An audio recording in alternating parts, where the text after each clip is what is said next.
Jenis-jenis kelemahan dan serangan pada jaringan. Dalam dunia teknologi informasi, sistem, dan perangkat jaringan tidak pernah benar-benar bebas dari risiko serangan. Malware fokus berkembang sehingga dibutuhkan yang berkelanjutan untuk melindungi sistem. Berikut adalah beberapa langkah dan tindakan yang dapat diambil guna menjaga keamanan sistem. Yang pertama yaitu perbarui secara rutin, maksudnya itu selalu update sistem operasi, aplikasi, dan perangkat lunak ke versi terbaru. Yang kedua yaitu install program keamanan, gunakan antivirus atau anti-malware yang terpercaya.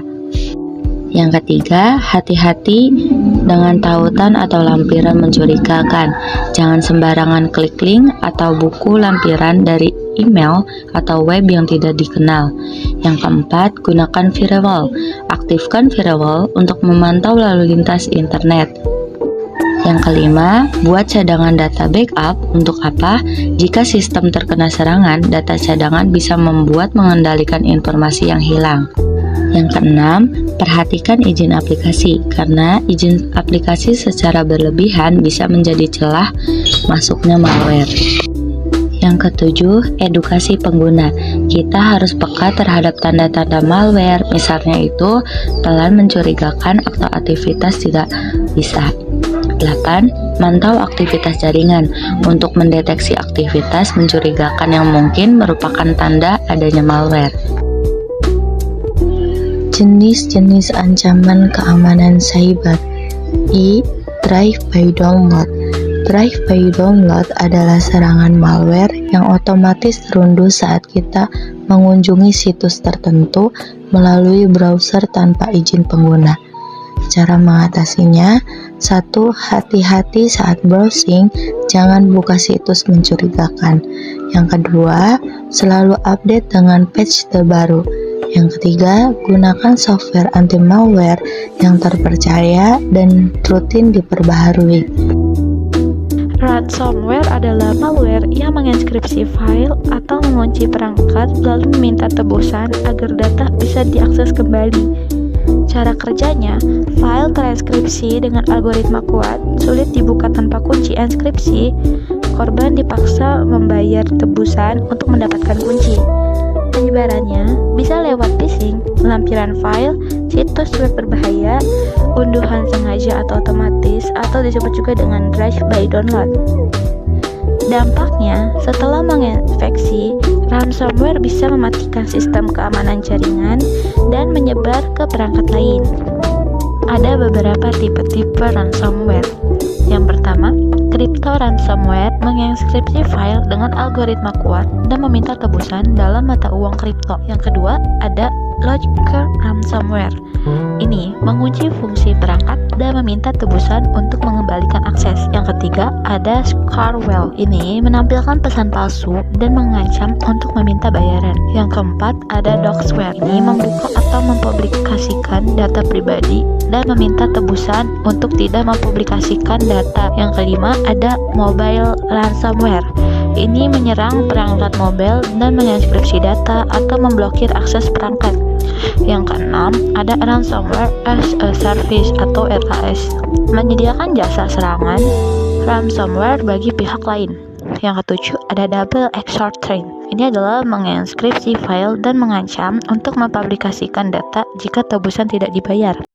Yang terakhir, ada mass ransomware, mencuri data sebelum menginskripsi dan meminta tebusan untuk tidak mempublikasikan data. Ada pencegahan ransomware, dilakukan dengan pencegahan malware secara umum, memahami jenis ransomware, membantu menyusun strategi keamanan yang efektif. From jacking adalah pembajakan from di situs web untuk mencari data pengguna, terutama informasi pembayaran. Serangan ini pertama kali muncul pada 2018 dengan ribuan situs menjadi korban setiap bulan.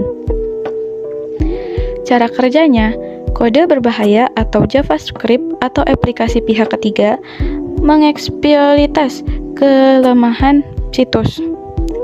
Data yang dimasukkan pengguna dicuri saat mengisi from. Pencegahannya, pengujian serangan dengan pemindahan kerentanan rutin, melakukan uji coba terhadap sistem dengan metode simulasi serangan dan alat otomatis untuk mendeteksi kelemahan. Kemudian ada memantau lalu lintas data keluar, mengawasi data yang keluar dari jaringan internal keluar atau internet. Kemudian ada menerapkan Subversion Integrity atau SRI, fitur keamanan pada web HTML yang memastikan file eksternal, misalnya JavaScript atau CSS dari CDN, tidak diubah oleh pihak ketiga. Rootkit adalah program berbahaya yang menyembunyikan diri untuk mengakses dan mengendalikan sistem komputer secara diam-diam. Cara kerjanya yaitu mendapatkan hak akses administrator. Penyerang berusaha eskalasi hak atau privilege escalation atau memperoleh credential admin agar punya kontrol penuh atas sistem. Lalu selanjutnya ada memodifikasi file sistem masuk keberlanjutan untuk mempertahankan akses malware, mengubah konfigurasi startup, menambah layanan atau daemon, atau mengedit script agar tetap berjalan setelah robot. Selanjutnya, menggunakan teknik penyembunyian atau memodifikasi file. Malware menyamarkan diri, mengganti nama file, mengubah timestamp, mengenkripsi period, dan lain-lain. Selanjutnya, menyiapkan backdoor untuk akses jarak jauh, membuka kanal komunikasi, misalnya reverse shell atau layanan remote tersembunyi, agar penyerang dapat kembali mengakses sistem kapanpun. Selanjutnya, memiliki mekanisme anti-deteksi, teknik untuk menghindari antivirus, memeriksa lingkungan sandbox, delay execution, dan lain-lain. Lalu selanjutnya menempel pada kernel untuk mengontrol sistem operasi. Pada kasus paling canggih, malware atau rootkit parallel mode, memasang modul atau patch kernel untuk menyembunyikan proses. Pencegahan, strategi penanggulangan. Pencegahan malware dapat dilakukan dengan membatasi hak akses, memakai autentasi ganda, dan rutin memperbarui sistem. Gunakan hanya aplikasi terpercaya, pantau perubahan file serta lalu lintas data. Aktifkan fitur keamanan sistem dan simpan backup secara aman. ExploitKit adalah kumpulan program berbahaya untuk mengeksploitasi kelemahan sistem keamanan komputer. Cara kerjanya yaitu memindai sistem, mengeksploitasi kelemahan, dan menginstal malware.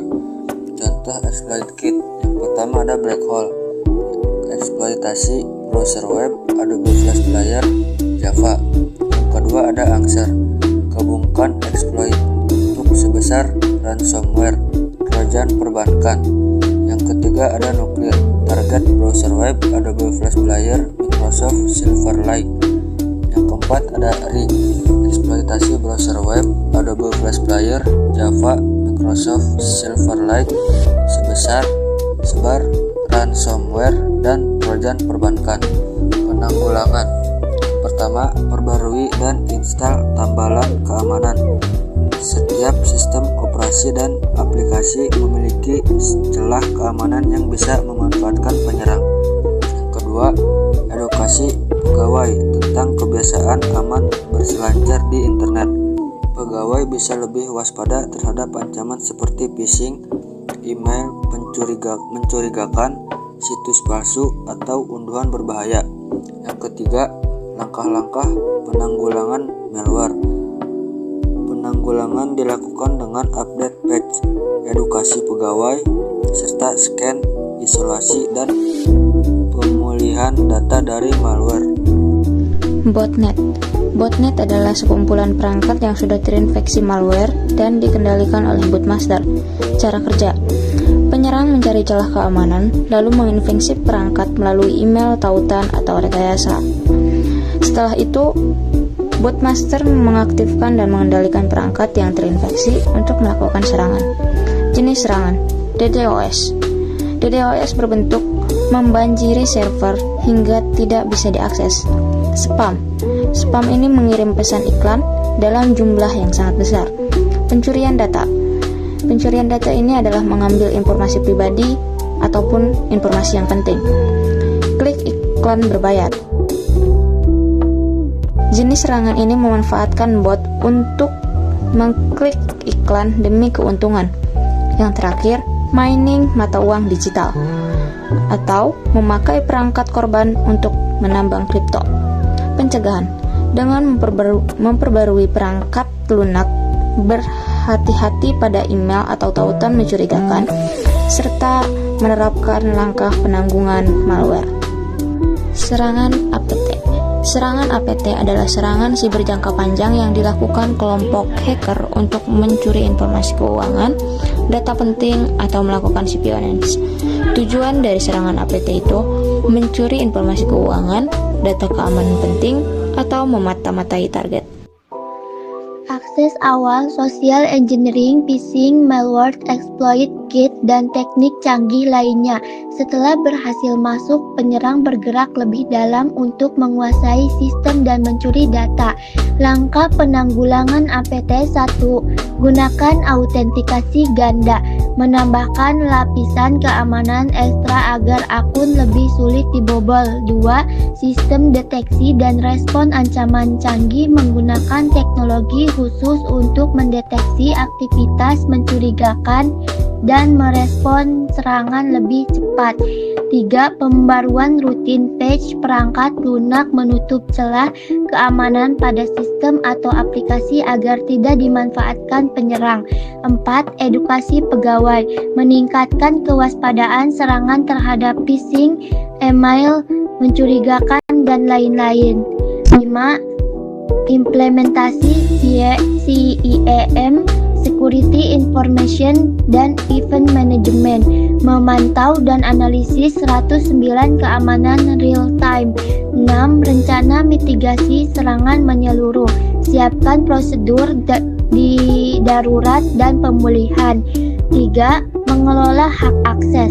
Hak akses adalah hak pengguna atau izin pengguna untuk masuk ke sistem, jaringan, aplikasi, atau data. Tujuannya membatasi akses agar hanya orang yang berhak yang bisa masuk, sehingga keamanan sistem tetap terjaga. Proses pengendalian akses autentikasi yaitu proses verifikasi identitas pengguna, misalnya dengan password, sidik jari, atau token. Multifactor authentication (MFA), kombinasi dari sesuatu yang dikenal, yaitu informasi yang hanya diketahui pengguna seperti password.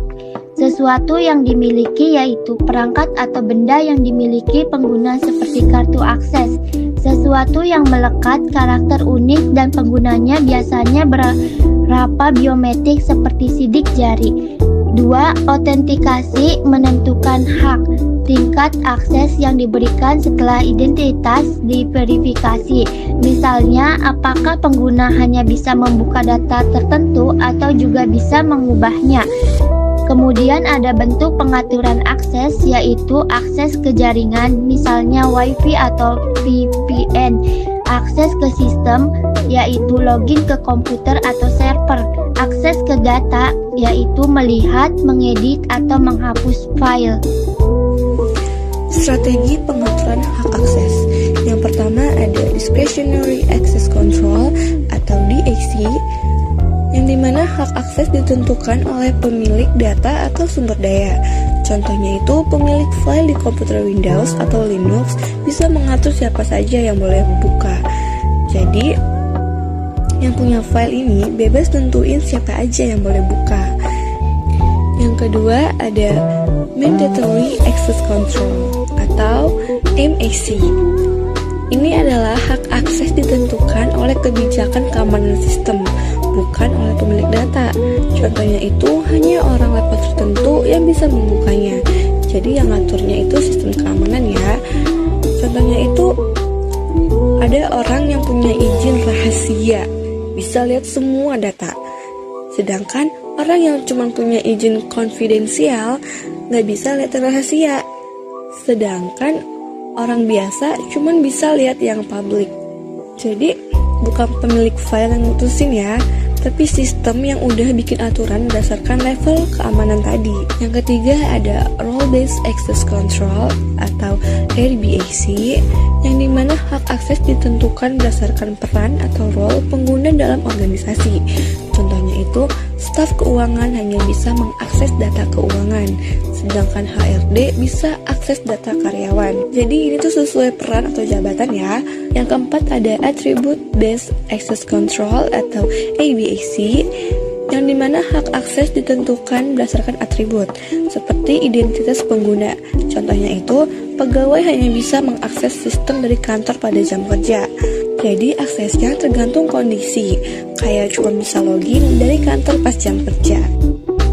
Kesimpulan, keamanan sistem dan jaringan penting untuk melindungi aset TI dari malware, ransomware, dan ancaman lain. Pengelola hak akses, konfigurasi jaringan, serta penggunaan firewall dapat meningkatkan keamanan. Selain itu, perlu diwaspadai serangan seperti ransomware, hijacking, rootkit, botnet, dan APT agar aset TI lebih terlindungi.